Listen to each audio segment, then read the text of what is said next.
제가 원래 넥타이도 매고 뭐 정장까지 다 입은데도 땀을 안 흘렸는데 이렇게 반팔티만 이제 지금 여름 성경학교 기간이어서 지금 이렇게 반팔티만 입었는데도 막 땀이 막 이렇게 막 흐르는데 덥지만 좀만 이렇게 참아주시고 예배에 함께 집중해 주시면 좋을 것 같습니다. 우리 옆에 분하고 함께 좀 인사하시죠. 덥지만 힘냅시다. 덥지만 은혜 받읍시다. 좀 인사하시고, 예, 할렐루야. 오늘 함께 보실 말씀의 제목은 빛을 반사하며 살아요입니다. 지난주에 제가 흑암 속에서 빛을 우리가 보아야 한다라는 말씀의 제목을 나눴습니다. 지금 현재 아이들이 지금 여름 성경학교 기간이고요. 여름 성경학교 기간 동안에 한국에서 교재를 가지고 와가지고 지금 그 주제에 따라서 지금 진행하고 있습니다. 이번 총 주제가 예수님이 나의 소망이에요 라는 제목입니다. 그래서 아이들은 초록색 티셔츠, 선생님들은 제 거와 같은 티셔츠를 입고 지금 진행 중에 있습니다. 여러분, 어렸을 때 프리즘이란 거를 좀 학교에서 배워서 사용했을 때 처음 놀랬던 적이 있을 겁니다. 빛을 프리즘이라는 삼각형이라는 그 삼각형으로 된 플라스틱으로도 있고 유리로도 만들어진 게 있어요. 그거를 빛을 통과시키면 프리즘으로 인해서 빛이 굴절되어서 우리가 잘 아는 무지개빛으로 이렇게 빨주노초파나 뭐 스펙트럼이 이렇게 나타나죠. 이렇게 빛이 또 이렇게 투영돼서 이렇게 넓게 보이기도 하고, 또한 우리가 빛이 거울에 반사돼서 빛이 이쪽에서 보이는 빛이 또한 보이기도 합니다. 우리가 아는 대로 마태복음, 요한복음 1장에서 예수님께서 말씀하셨죠. 태초에 말씀이 계시니라. 이 말씀이 하나님과 함께 계셨으니 이 말씀은 곧 하나님이시다 라고 말하면서 이 말씀이신 그 예수 그리스도께서 곧 무엇이라고 표현하냐면 빛이다 라고 표현을 합니다. 그래서 예수님은 빛이시고 또한 생명이시고, 지금 표현하고자 하는 것은 뭐냐면 예수님이 빛이면서 생명이고 없어서는 안 될 그런 분이다 라는 겁니다. 소망이라는 거죠. 그러니까 그 말의 뜻이 무엇이냐면 예수님이 소망이에요 라는 뜻인 겁니다. 주일학교 학생들이 배우는 것처럼 예수님이 우리의 소망인 것입니다. 왜 그렇습니까? 이 땅 가운데서는 흑암이었고 아무런 소망이 없었습니다. 모든 사람이, 아담의 후손들이 선악과를 먹은 그 아담 이후로부터 하나님 분명히 말씀하셨습니다. 너희들이 이걸 먹으면 정녕 죽으리라. 반드시 죽을 것이란 말. 그럼 먹은 그들은 죽은 사람이 되었습니다. 몸은 살아있지만 그들의 영혼은 실족한 상태, 살아있지 못한 상태가 된 거죠. 그러니까 우리가 모두 예수 그리스도를 믿지 아니하면 구원 얻을 수 없게 되어버린 것입니다. 왜 그러면은 다른 것도 많은데, 또한 다른 사람도 많은데 왜 하필 예수님이냐라는 겁니다. 우리가 말하는 여러 빛이 있습니다. 세상에 여러 빛이 있지만 그러나 세상을 밝힐 수 있는 빛은 오로지 예수 그리스도밖에 없다라는 것이죠. 왜냐하면 제가 지난번에 말씀드린 것처럼 우리가 하나님과 사람과의 단절되어 있는 그 관계가 회복되려면 이미 하나님하고 우리의 관계가 멀어졌거든요. 우리는 다 어두워져 있다. 이 세상의 모든 사람이 죄를 범하였음에 하나님의 영광에 이르지 못했다. 모두가 다 죄인 되었다. 죄의 삭은 사망이다. 그래서 모든 사람이 다 사망에 있는데 죽은 미라가, 죽은 시체가 죽은 사람을 일으켜 세울 수가 없다라는 거죠. 모두가 죽어 있기 때문에 죽은 사람을 살릴 수 있는 사람은 오로지 살아있는 사람만이 가능한 것입니다. 그러니까 우리 모두가 씨앗이 없다는 거죠. 무엇입니까?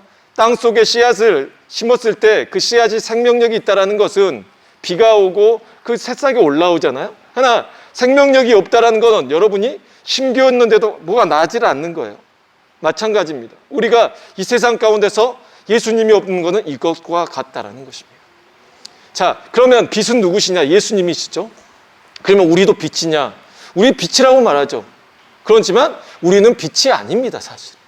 우리는 빛이 아니고 우리는 그 빛을 받아서 반사하는 사람들입니다.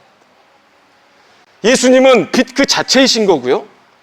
예수 외에는 빛이 없는 겁니다. 자, 하나님의 아들이신 그 하나님께서 이 땅에 오셔야지만 우리에게 희망이 있는 거예요. 제가 말씀드렸죠. 모든 사람은 죄를 범하여서 하나님의 영광에 이르지 못하고 모두가 죽을 수밖에 없는 시체들이다. 그래서 시체들에게 희망이 없는데 생명력을 가진 사람이 없기 때문에 사람이 와야 되는데 사람 중에 없으니까 신이신 하나님이신 그가 이 땅에 오심으로 인해서 인간의 몸을 오시고 인간의 그 죄를 친히 담당해 버리신 거죠. 그래서 우리의 죽을 수밖에 없는 몸 가운데 생명의 씨앗을, 생명의 빛을 우리에게 비춰주신 것입니다. 그러니 우리는 예수 그리스도를 믿는 자에게는 그 빛이 우리의 심령 가운데 비친 바 되어져서 우리 심령이 예수 그리스도가 거하게 되시는 것이죠. 우리가 말하는 게 이게 바로 영접이라는 우리가 용어를 쓰는데, 우리가 영접이라는 것은 바로 그 빛이 우리의 심령 가운데 들어왔다라는 것입니다. 그러면은 우리가 어두운 가운데 빛이 환하게 비쳤을 때 어둠은 물러가고 그 방안이 환해지는 것처럼 우리가 죄로 인해서 우리가 하나님과의 단절되어 있는 관계, 우리의 어두웠고 우리의 심란한 이 심령이 빛이 들어옴으로 인해서 밝게 된다라는 것이죠. 여러분, 한 50년 동안 안 열어본 창고를 열었을 때 어떨까요? 정말 거미줄부터 먼지까지 정말 끔찍할 겁니다. 그러나 그걸 어두울 때는 그게 어두운지 우리에게 더러운지도 몰라요. 빛이 비쳐야 그게 더럽다라는 걸 알 수가 있다는 것입니다. 그러니 우리 심령 가운데 예수 그리스도께서 친히 비춰주지 아니하시면 우리가 죄인인지 뭔지 알지 못한다고요. 정말 예수 그리스도를 만나면 어떤 역사가 나타나냐면 주여 나는 죄인입니다 라고 회개하는 역사가 나타나게 되는 것입니다. 여러분, 거울이 아무리 있다 할지라도 거울에가 검은색으로 칠해져 있으면 빛을 반사할 수 없습니다. 그러면 거울이 빛을 반사하려면 어떻게 해야 되죠? 거울을 깨끗이 닦아내는 방법밖에 없습니다. 그러니 먼저는 우리가 빛이신 예수 그리스도를 우리가 믿으려면, 우리 심령 가운데 받아들이려면 우리가 깨끗해져야 되고, 그러나 깨끗하지 않은 상태에서도 예수 그리스도 빛이 오면 우리가 깨끗해진 현상이 있습니다. 그러나 이제는 우리가 깨끗해진 것 이후에 예수 그리스도의 그 빛을 반사하며 살아야 되잖아요. 빛 반사를. 그러려면 우리가 어떻게 해야 합니까? 먼저 우리가 예수 그리스도의 빛을 품고 있어야 되죠. 그래서 우리가 먼저 정결케 되어지고 회개하고 예수 그리스도를 우리 심령 가운데 영접한 이후에 예수 그리스도를 반사하게 되는 것입니다. 첫 번째, 그래서 주일학교 학생들이 배우는 첫 번째 주제가 예수님은 나의 소망이에요. 예수님은 나의 빛이세요. 이런 말입니다.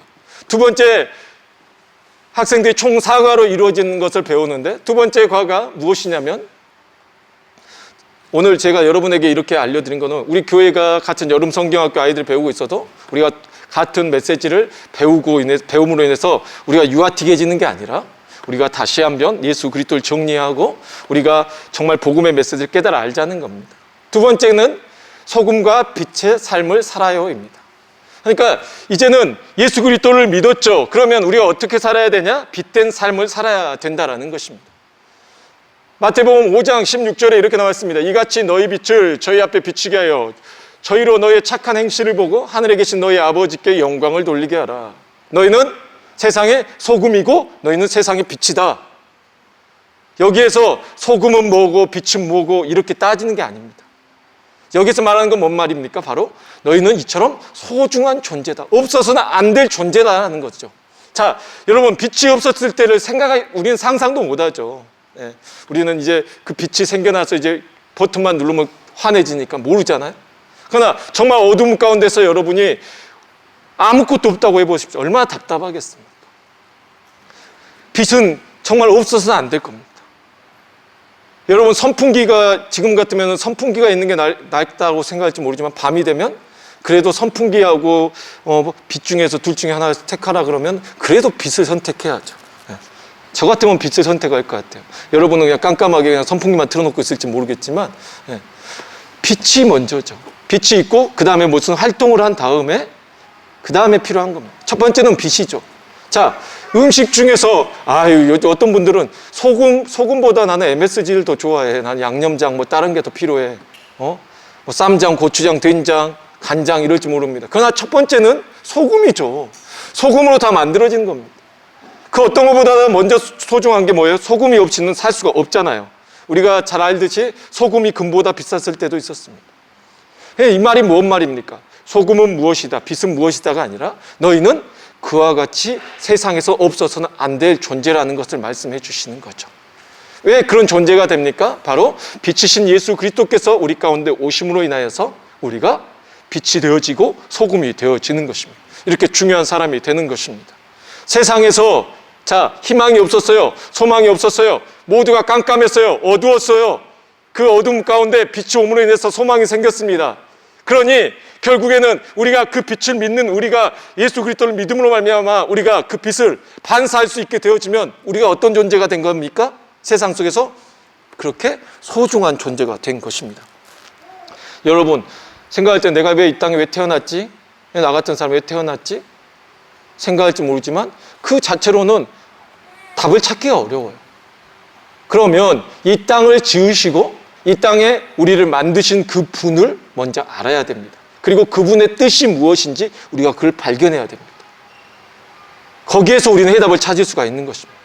거기에서 우리가 나는 누구인가, 그리고 나의 존재는 무엇이고 나의 정체성, 난 앞으로 어떤 것을 하며 살아가야 되는가를 깨달을 수 있게 되어진다는 것입니다. 그래서 첫 번째는 우리가 정말 내가 어떠한 삶을 살아야 될지 알려면은 진정 이 땅을 지으시고 나를 지으신 그분을 우리가 만나지 아니하고는 우리가 새로운 삶을 살게 될 수가 없다는 것입니다. 그래서 우리가 두 번째 알아야 될 것은 내가 정말 소금과 빛으로 살기를 원한다면 먼저 빛을 만나야죠. 정말 예수 그리스도를 여러분이 마음 가운데 믿어야죠. 예수 그리스도를 무엇을 믿어야 됩니까? 어떤 것을 믿어야 됩니까? 그냥 맹목적으로 덮어놓고 예수님 믿으면 됩니까? 아니죠. 여러분이 그걸 인정하는 거예요. 주님, 이 땅은 어두워져 있고 저는 이 땅에 가서 살아가는 저는 죄인입니다. 먼저 인정하는 거 저는 죄인입니다. 저는 구원받지 못할 죄인입니다. 그런데 예수님께서 이 땅에 오셔서 십자가에 달려 죽으심으로 나의 죄를 친히 담당하셨고 예수님께서 십자가에 달려서 죽으심으로 말미암아 나의 죄가 다 깨끗이 씻음받음을 믿습니다. 이거 정말 말도 안 되는 거예요. 여러분 이렇게 쉬운 것을 왜 못 믿냐라고 생각하시는 분도 있겠지만 정말 안 믿으신 분들이 많습니다. 말도 안 되는 거예요. 쉬워 보이죠? 그러나 이걸 믿으면 예수 그리스도를 믿음으로 말미암아 내 죄가 사해지고 예수 그리스도 때문에 내가 구원받았다라는 걸 믿게 되어지는 자에게는 구원을 받게 되는 것입니다. 자꾸 근데 흔들리면 안 돼요. 자꾸 다른 것으로 막 흔들려요. 설마 그것만으로 되겠어? 다른 뭐 행함이나 뭐 행동이나 뭐 여러 가지? 아니에요. 첫 번째는 빛이에요. 빛이 들어오는 게 먼저입니다. 여러분이 먼저 여러분 심령 가운데 예수 그리스도를 영접하는 게 가장 먼저 있어야 할 것입니다. 그리고 세 번째는 이제 우리가 알아야 될 것입니다. 바로 예수님께서 우리에게 뭐라고 말씀하시냐면 늘 깨어 있어야 된다. 때와 기한을 우리가 알지 못한다. 오늘 본문 말씀 25장 1절로부터 13절까지 마태복음 25장 1절로부터 13절까지 어떤 비유가 나오고 있죠? 열처녀의 비유가 나옵니다. 25장 전체에 세 개의 비유가 나옵니다. 첫 번째 열처녀 비유, 달란트 비유, 그 다음에 양과 염소 비유, 세 가지 비유가 나옵니다. 첫 번째 오늘 우리가 말씀에서 보는 이 열처녀 비유에서 우리가 알아야 될 것은 처녀가 10명이 있습니다. 근데 이 처녀가 이제 오늘 본문 말씀 보시죠. 이 처녀들이 우리 말씀을 찾으셔야 됩니다. 말씀을 같이 보시면서 처녀들이 여러분이 헷갈리시면 안 되니까 5처녀는 미련하고 5처녀는 지혜로웠다라고 기록하고 있습니다. 근데 이 5처녀가 이 10처녀 모두 다 무엇은 가졌습니까? 등은 가지고 있습니다. 그런데 미련한 5은 등은 가지되 기름을 가지지 않았다. 그리고 슬기 있는 자들은 그릇에 기름을 담아 등과 함께 가져갔다라고 나옵니다. 여기에서 여러분이 성경을 보실 때 꼭 잘못 성경을 보는 경우가 있는데 등은 무엇인가? 기름은 무엇인가? 이렇게 보면 이것은 성경을 잘못 보는 것입니다. 이걸 보고 풍의적 해석이라는 것. 여기서 뭐 등은 무엇이고 육신이고 뭐 기름은 성령이고 뭐 기름은 여러분 여기서 나오는 올리브 기름이에요. 올리브 기름. 상처에 치유도 되어지고 불을 킬 때도 쓰여지고 또한 먹기도 하고 이 올리브 기름을 말하는데요. 이 기름이 뭐 다른 걸 말하는 게 아니에요. 그냥 말 그대로 뭘 말하는 거냐면 준비하라는 것을 우리에게 깨닫게 해주는 것입니다. 여러분이 계속 제 말씀을 제가 여러분 전해드린 이 말을 들으면서 생각하셔야 할 게 준비하고 깨어있어라는 말씀이구나. 주일 학생들에게 세 번째로 알려지는 것이 무엇이냐면 천국을 기다리며 살아요입니다. 자, 그러면 우리가 아까 이 찬양처럼 하늘 소망처럼 우리가 이 땅에 살아가고 있지만 우리의 소망은 어디에 두고 살아야 된다는 것입니까? 하늘에 두고 살아야 되는데 우리가 세상을 살아가다 보면 우리의 소망을 땅에 자꾸 두려고 하게 된다는 것입니다. 그래서 하나님께서는 우리에게 소망을 하늘에 두라고 말씀하시죠. 이 10처녀 중에 5처녀는 미련한 처녀인데 왜 미련한 거냐면 이들은 처음부터 등은 가졌으나 기름을 챙겨가지 않았어요. 그러나 슬기로운 처녀들은 그릇에 따로 기름을 챙겨서 갔단 말이에요. 그리고 여러분 13절 말씀 보시면 그런즉 깨어있으라 너희는 그날과 그때를 알지 못하느니라 이 말이 나오는데 중간에 신랑이 이제 옵니다. 신랑이 오니까 그제서야 이제 난리가 난 거예요. 신랑이 왔어. 그러니까 이제 등을 가지고 나가려고 했으니까 기름 등에가 조금 있었나 보죠. 그 등에 그런데 곧 있으면 불이 꺼지게 생겼어요. 근데 지금 슬기로운 여자들은 기름을 준비해서 충분히 신랑이 올 때 맞이하러 나갈 수 있다는 거죠. 여기서 기름이 무엇이냐가 중요한 게 아닙니다. 먼저 준비되어 있는 거죠. 자, 그러면 보면 여러분 중요한 점이 뭐냐면요. 자, 5절 말씀 보십시오. 신랑이 더디옴으로 다 졸며 잘세. 여기서 다 졸며 잘세 말할 때, 자, 여기에서 미련한 여자들만 잤습니까? 슬기로운 여자들도 잤습니까? 슬기로운 여자들도 잤어요. 모두 10명이 다 잤다고요. 모두가 다 잤어요. 중요한 건 여러분 모두가 다 잔 거예요. 우리가 늘 깨어있으라 그러니까 잠도 안 자고 우리가 막 철야 기도만 하고 잠도 자면 안 되고 막 그거 아니에요, 여러분. 성경이 말하는 것 여기서 깨어있으라. 그리고 나서 13절에 깨어있으라. 너희는 그날과 그때를 알지 못하느니라고 말했어요. 여기에서 깨어있으라는 거는 눈을 뜨고 있으라고 잠을 자지 말아라가 아니에요, 여러분. 준비하라는 겁니다. 준비하라는 거. 여러분이 분명히 알아야 돼요. 그러면 이 여인들이 슬기로운 여인들이나 미련한 여인들이나 다 같이 잤기 때문에 다 문제가 되는 거예요. 그러면 다 잘 못한 거예요. 그런데 여기서 보면 슬기로운 여자들은 칭찬을 받지 않습니까? 미련한 여자들은 책망을 당하지 않습니까? 그리고 문을 닫히고 그 여인들은 혼인잔치에 참여하지 못하죠. 그 이유가 무엇입니까? 준비하지 않았기 때문입니다. 무엇을 준비하지 않은 겁니까? 바로 그들이 기름을 준비하지 않은 거예요. 여기에서 기름이 무엇다가 아니라 중요한 건 무엇냐면 예수 그리스도를. 그러니까 신랑이 온다고 분명히 말했잖아요. 신랑이 온다고 말했어요. 그러니까 이 슬기로운 5처녀의 생각 속에는 항상 누가 있었어요? 신랑이 올 거라는 생각이 있고 신랑을 항상 머리에 염두하고 있었다고요.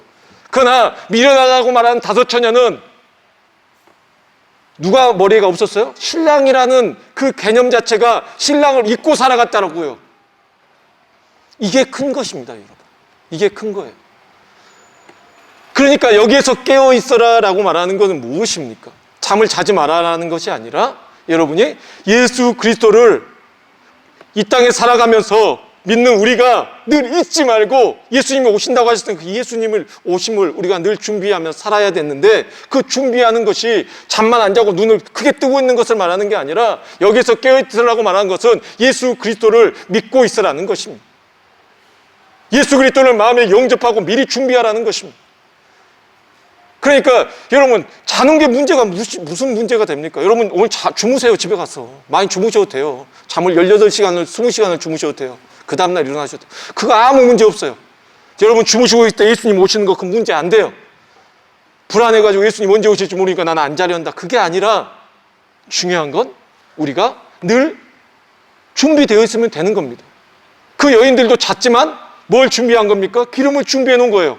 뭘 준비한 겁니까? 신랑이 올 것을 늘 준비하고 있었던 것입니다.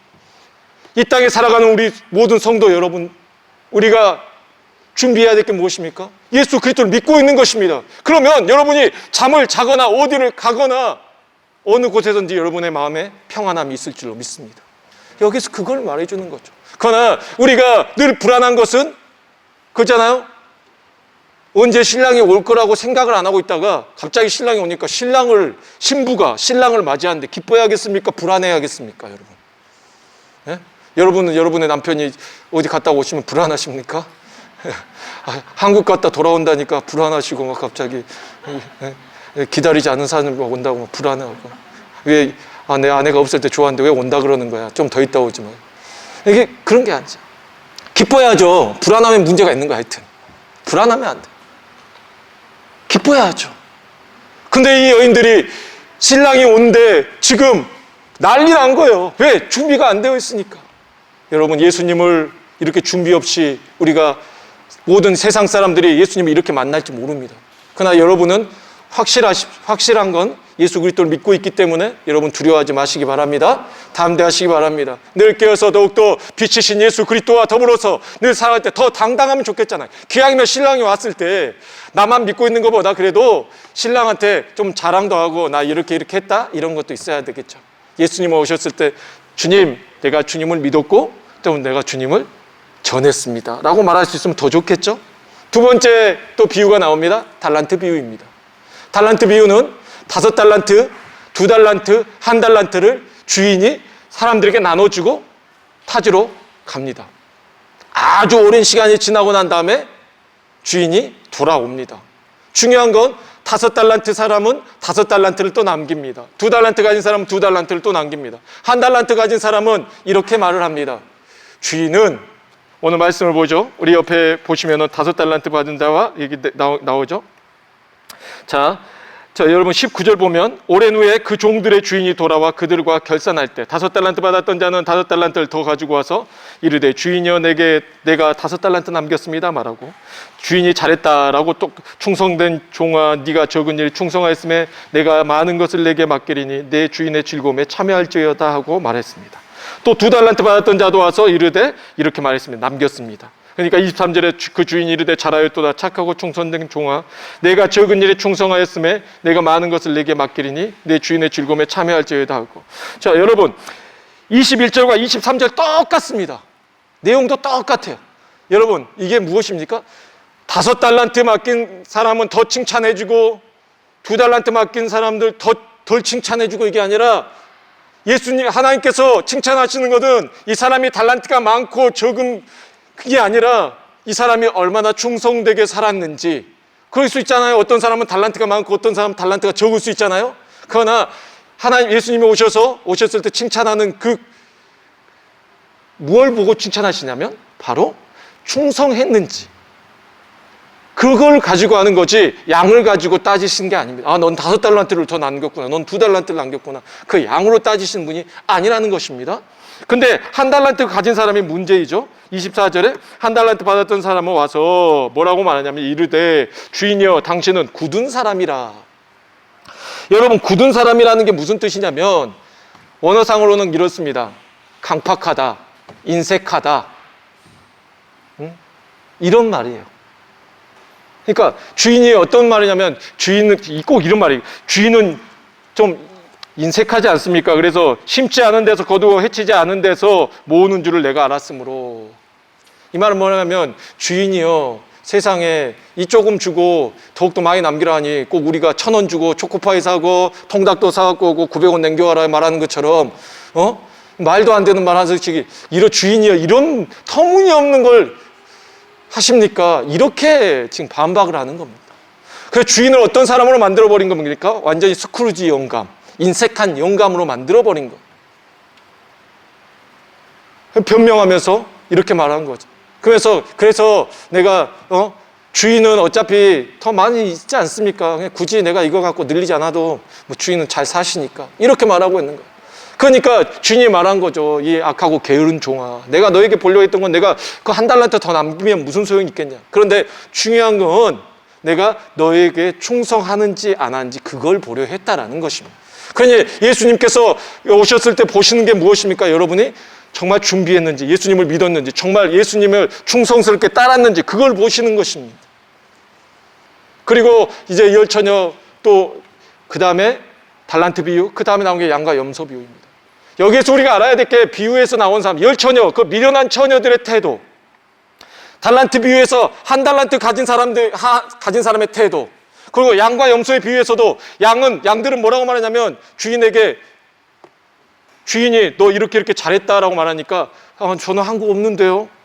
제가 안 했습니다. 아니 네가 그렇게 했어. 이렇게 말씀합니다. 염소가 아니라 오른쪽 왼쪽 나눈 사람은 양과 염소로 나누잖아요. 그런데 그 좌편에 있는 사람들은 뭐라고 말하냐면 주인 뭐 우리가 이렇게 했는데 왜 우리는 아무것도 없습니까? 이런 태도를 보입니다. 그러니까 주인이 화를 내는 내용이 나옵니다. 제가 여러분에게 말하는 건 뭐냐면 태도입니다. 태도. 자세가 잘못되어 있다는 거예요. 지금 마태복음 25장에서 말하는 것은 곧 예수 그리스도께서 빛과 소금이신 빛이신 예수 그리스도께서 이 땅에 오셨을 때에 우리가 빛과 소금의 삶을 살았어야 되는데 그렇게 살지 못함으로 인하여서 책망을 받게 된다는 것입니다. 그랬을 때 우리의 태도입니다. 너무 뻔뻔하게 당연한 듯이 겸손하지 않고 교만해서 이런 모습을 갖게 된다는 것입니다. 우리가 그래서 알아야 될 것은 첫 번째, 정말 예수 그리스도를 바로 믿는다면 우리의 어둠이 사라지고 우리가 빛으로서 드러나게 되는 것입니다. 빛을 반사하며 살 수 있게 되어지는 것입니다. 빛과 소금의 삶을 살아야 되고, 세 번째는 우리가 천국을 소망하며 살아야 됩니다. 천국을 잊어서는 안 됩니다. 깨어 있어야 됩니다. 늘 깨어 있어야. 제가 다시 한번 말씀드리면 잠을 안 자는 깨어 있음을 말하는 게 아니라 깨어 있음은 미리 준비하고 깨어서 살아가야 한다. 믿고 살아가야 된다는 것입니다. 여러분 정말 예수님 믿으십니까? 정말 믿습니까? 전 목회자로서 늘 여러분이 예수 그리스도를 믿고 있다라고 믿고 전했는데 목사님들이 가장 놀랄 게 그거라잖아요. 천국을 갔는데 와야 할 사람이 안 와 있고, 안 와야 못 올 줄 알았던 분들이 와 있고, 제일 놀라운 건 내가 목사가 없을 수도 있고 놀라운 거죠. 정말 믿는다는 건 무엇일까요? 여러분 스스로에게 한번 물어봐야 됩니다. 내가 정말 예수님을 정말 믿고 있는가? 내가 정말 믿고 있다면 나는 이렇게 정말 살아가는 게 맞는가? 내가 정말 예수 그리스도를 믿고 살아가는데도 나는 왜 세상에서 이렇게 힘들어하고 이게 다인 것처럼 살아가는지. 어떤 크리스천들은 정말 나는 예수님 믿어요, 예수님 사랑해요 말아놓고 나서 어려움이 닥치면 자살도 서슴없이 합니다. 여러분 정말 예수님을 사랑하는데 어떻게 내 몸을 지으신 그 하나님 앞에 여러분의 자녀들이 여러분 앞에서 자해하지도 않는데 그것도 불효인데 어떻게 우리가 하나님의 자녀라고 말하면서 우리가 우리의 생명을 버릴 수가 있냐는 것입니다. 이게 어떻게 하나님을 믿는 거예요? 우리가 하나님 믿는다고 말하지만 어려움이 생겼을 때 정말 하나님 찾습니까? 정말 예수님 믿습니까? 막 흔들리지 않습니까? 그래서 늘 우리 자신을 시험하고 우리가 확증해 보아야 된다라고 고린도전서에서 말하고 있습니다. 너희가 너희 자신을 믿음에 있는지 스스로 시험하고 확정하라. 너희가 그리스도 안에 있는 걸 스스로 알지 못하느냐? 그리하면 너희가 버리운 자니라 라고 말하고 있습니다.